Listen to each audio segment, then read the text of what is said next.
After moving around a lot, Max and his mom return to the house where he lived as a baby. While unpacking, Max finds a photo of his dad, Jim, who passed away.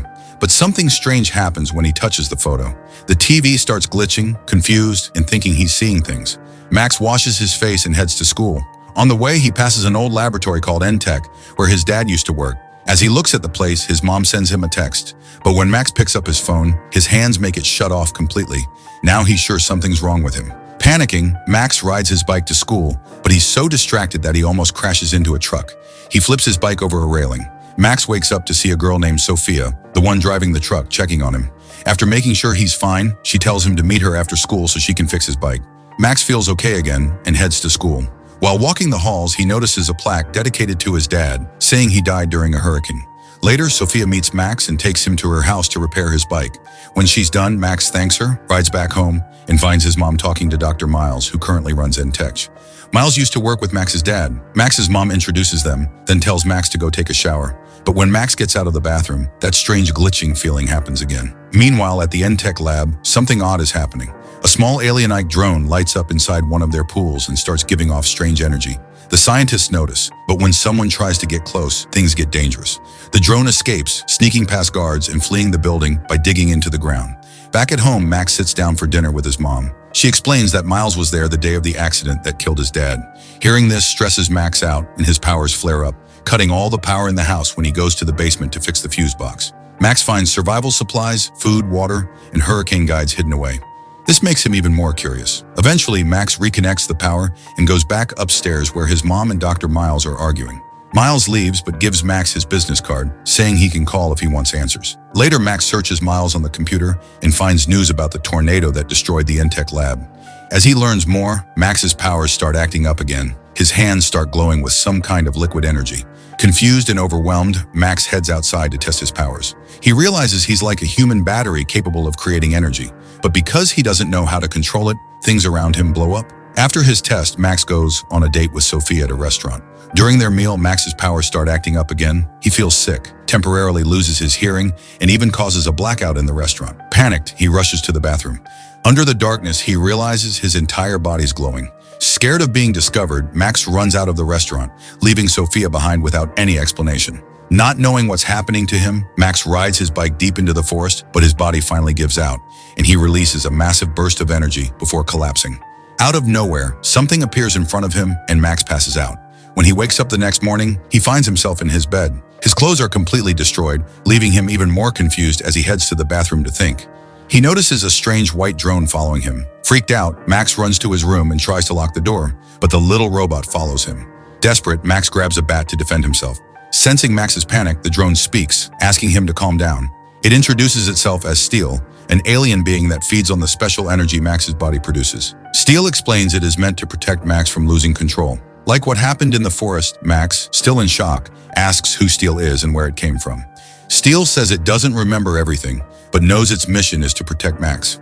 As they talk, Max's mom walks into the room in a rush. Max hides Steel in the laundry basket.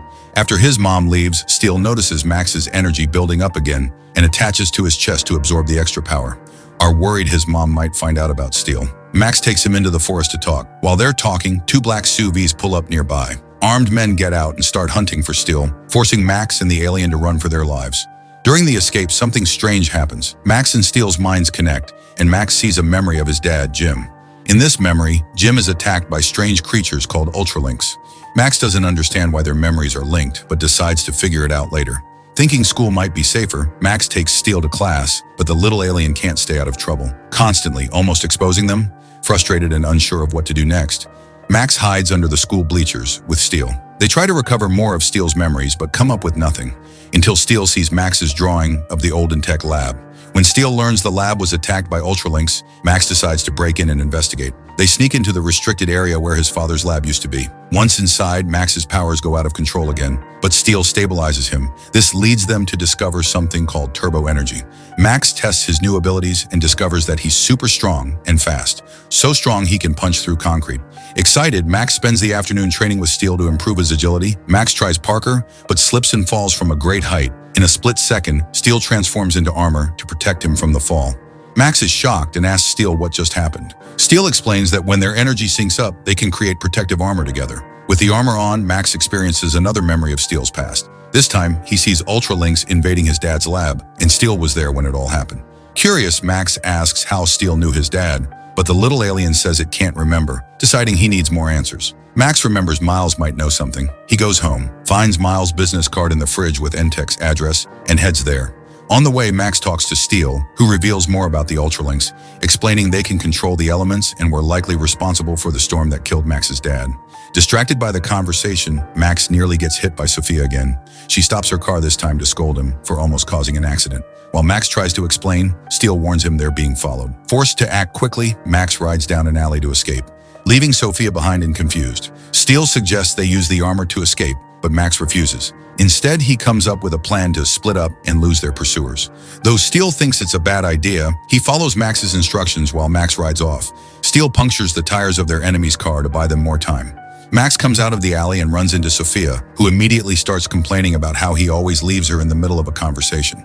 Max tries to explain, but quickly notices the SUV following him.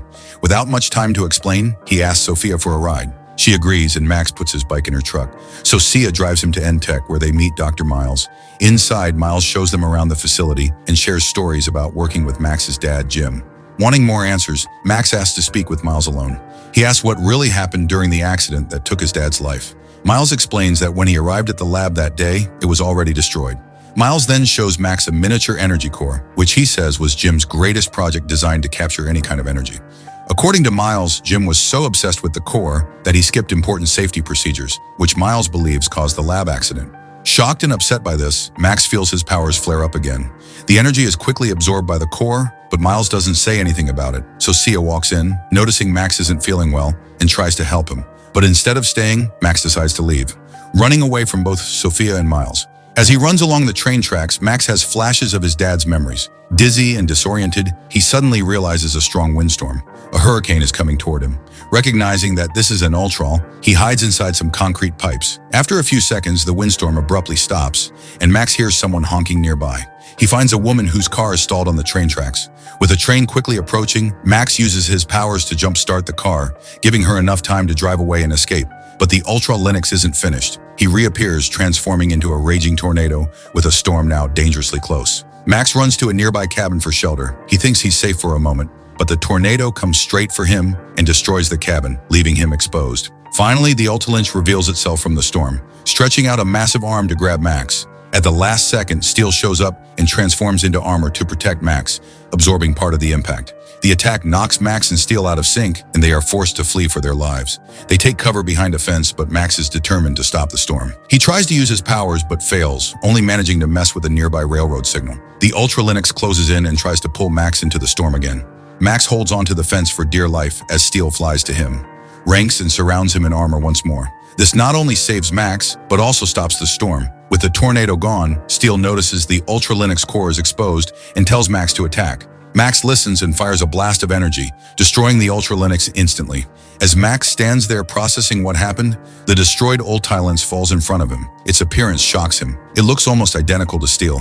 This triggers memories of the night his father died, and Max suddenly realizes that the Ultan betrayed Jim. It had tampered with the energy core, causing the accident that led to his dad's death. Furious, Max accuses Steele of being a traitor, believing he was somehow involved in his father's death.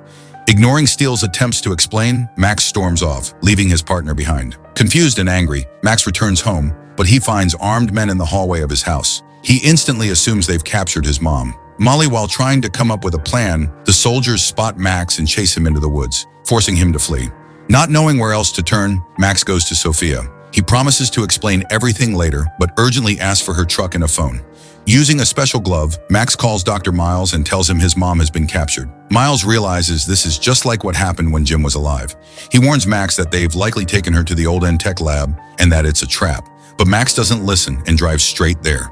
On the way, his powers start to spike, causing streetlights to explode and making his truck stop working. Since his bike is still in the dumpster, Max pedals to the abandoned laboratory, searching for his mom.